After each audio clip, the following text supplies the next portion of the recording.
I'm okay. Well, I think the CPS workers playing God should be fired. Have you heard they're telling people they can't have neighbors over for Bible study now? I have not.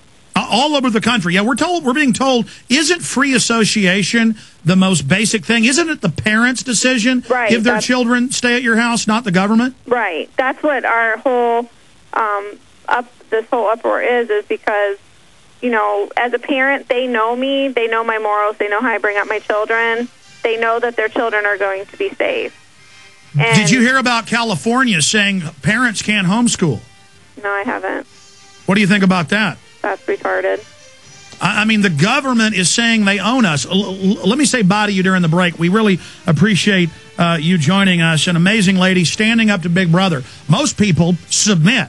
They're telling people here in Austin they can't have neighbors over. That's right. We're all prisoners. The entire United States and Western world are being converted to a giant prison grid. I'm going to do a few more minutes here with Lisa Schneider. I talked to her during the break. She pretty much knows the neighbor who did it, but she doesn't want to get in a fracas with him. I warned her that this neighbor is going to now be watching. If one of her little kids is in the backyard for 5 minutes alone, they're going to claim it's abuse. I think you got to run this person to ground. You got to maybe countersue them for false reports or something, or they're going to be hunting you with the CPS. Because for these little Stasi types, they're never wrong. They love the big state. They love what's happening. But comment on that and then where all this is going. As you're being told, it's illegal in the freezing Michigan Blue Northerns to let any neighbor kids come in and wait for the bus.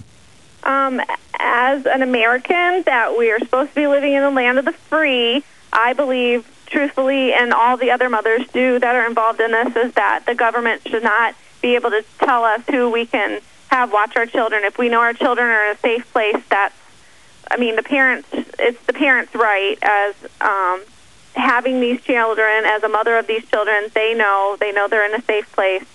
Second, as far as the neighbor, my husband and I are we just want this all to go away and just hopefully they'll leave us alone and hopefully this will all come to an end. And I hope that the law does get changed because it's a terrible law and I hope no other mother has to go through what I've had to go through.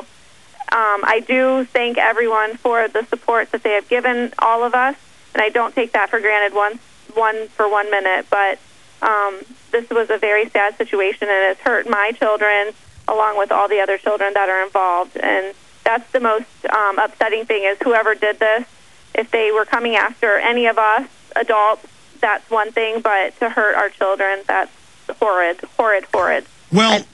Well, they started this in the last 20 years using a few bad examples of bad daycares. But there's nobody regulating the CPS, who, again, is 5 times more likely to abuse children than any other group or even government itself. Right. So they have no business. That's the pot calling the kettle black here. But notice, mothers and fathers know what a good daycare is. The CPS use the daycares as tattletale grounds to hunt for kids to CPS and take. And so when we let the CPS get into regulating daycares, they now have taken that over. And then now they're trying to say we can't even have our own homes or can't have neighbors over for church, for a Bible study. They're destroying the right of free association. They're muscling in. And the same thing, parents know what a good daycare is. We don't need the state. And parents know if their kid's allowed to go stay for 20 minutes in the foyer of a neighbor's house. That happened when I was a little kid. That's normal. My mom had neighbor kids over. Neighbors had me over. That is freedom. Right. And this is serious tyranny. Go ahead. Well, and also I'd like to say, all because the daycare is licensed does not mean that you know who is actually working. You don't know nothing about their background. You don't have dinner with them every night. You don't socialize with those people. Usually, you just send your kid to this licensed daycare that's licensed by the state, but who is actually really watching your children? That's right. Do you that know? means you've just paid protection money to the government. That's right. A neighbor who you know and trust is a lot better than some nameless school. Right. Exactly. And that was our other point that we were trying to make. At least they know, I mean, we have dinner together. We're with these people practically every day of the week. They know us. We know them. You put your kid in a daycare, you don't know them. You just hope that you know them. Well, This lets us know the mindset of the government bureaucrats. They believe you can't have neighbor kids over before they catch the school bus, even if the neighbor parents want them there. Right. They believe that someone owning their own property can't have 10 cars parked on their rural property to have Sunday dinner and prayer. They believe rabbis in Denver can't have 14 of their members over. They believe Buddhists can't have 5 of their friends over. They believe Amish can't sell watermelons without a license on the side of the road. They believe they're God, and they're here to milk us and run our lives. And under this new greenhouse gas tax bill, it says unlimited power, home inspections, everything.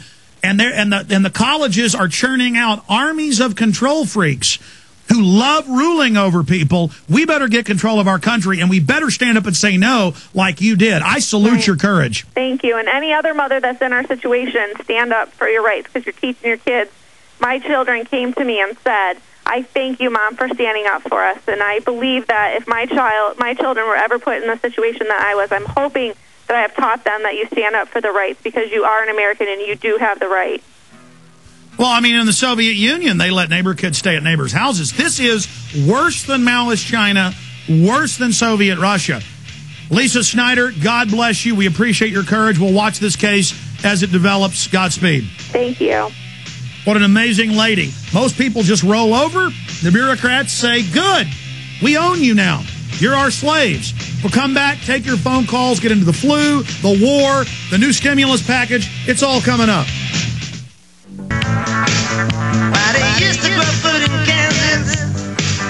We better recognize that there is a unified global corporate government telling people in Australia, in England, in the United States, in Canada, and Europe-wide, you don't have neighbor kids over. In England, they're saying you got to have a license to even talk to kids. They're making everybody learn that they're a terrorist, that they're bad, that they're not allowed to talk to their neighbors.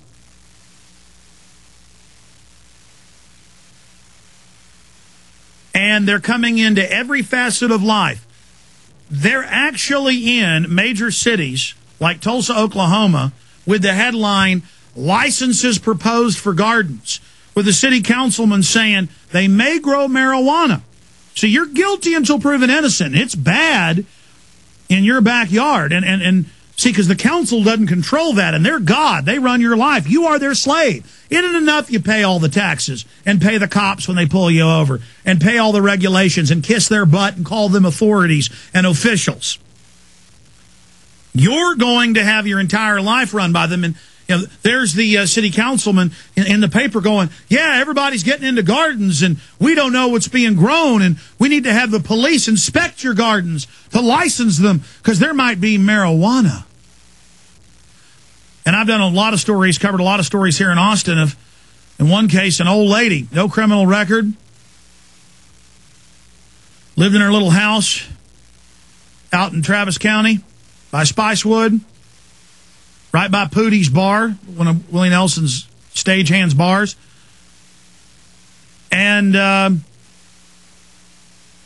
they SWAT teamed her. She had bloodweed growing in the forest down the hill from her. Everybody knows bloodweed grows everywhere. It doesn't even look anything like marijuana. They came in, laughed about the bloodweed, kicked her dog, tore everything apart, went in a rent house she had on the property, pulled out a guy's Playboy magazine, and made fun of it in front of him. Now, that's how America operates. Meanwhile, the government ships in the majority of the narcotics to carry all of this out. They want in your life, period. And that's what this new government policy imposes strict standards on garage sales.